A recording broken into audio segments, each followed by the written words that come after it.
বলবেন আজকে যে লিডার ভোটটা দিয়েছে মাগরিবের ইমামতিটা উনি করুক।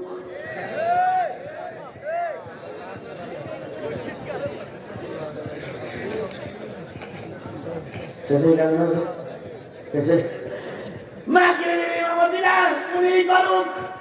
এখন আপনি যে ইমাম দিয়ে বলতেছেন স্যার আপনি তো 3 লক্ষ মানুষের ইমাম হবেন না স্যার 12 তারিখে, আজকে মাত্র 40 জন লোক, এদের ইমামতিটা আপনি একটু করেন স্যার। স্যার যদি বলে আমাকে মাগরিবে দিও না, এশাই দিও না, ফজরে দিও না, কোন ওক্তে দাও, জোহর ওক্ত দিও না, ওখানেই পারবো এটা আমি। তাহলে বোঝা গেল 40 জন লোকের ইমামতি করার অযোগ্য 3 লক্ষ মানুষের ইমাম আমরা ওরে বানাবো না।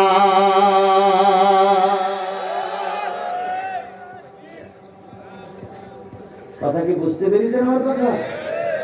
আবার রাজনীতি হচ্ছে না তো?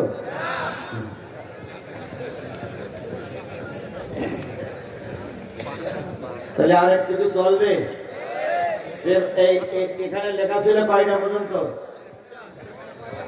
11টার থেকে কয়টা পর্যন্ত? তাহলে আমি যদি একটার বেশি চলে যাই তাহলে আরেকজন বক্তার হক নষ্ট হবে না? হবে না? হবে না? এই জন্য আমি 11টা পার করবো না নিয়ত করতেছি, আপনার না 1টা পার করবো না নিয়ত করতেছি। আপনারা সবাইকে একমত তো?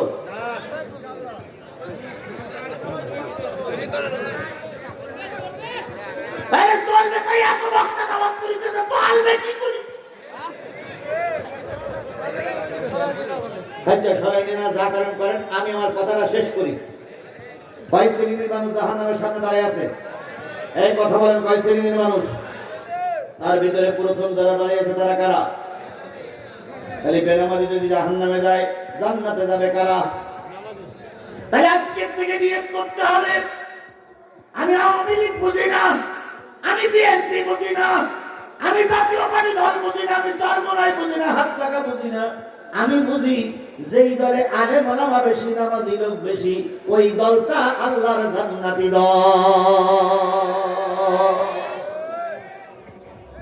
1 নম্বর প্রশ্ন এই পর্যন্ত থাকবো, তবু আমি শেষ করতে। তাহলে 1 নম্বর কথোপকথন হচ্ছে তোরা কারা? ওরা বলল আমরা কি?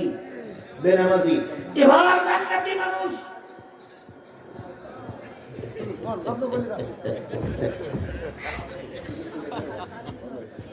এবার জান্নাতি মানুষ, এবার জান্নাতি মানুষ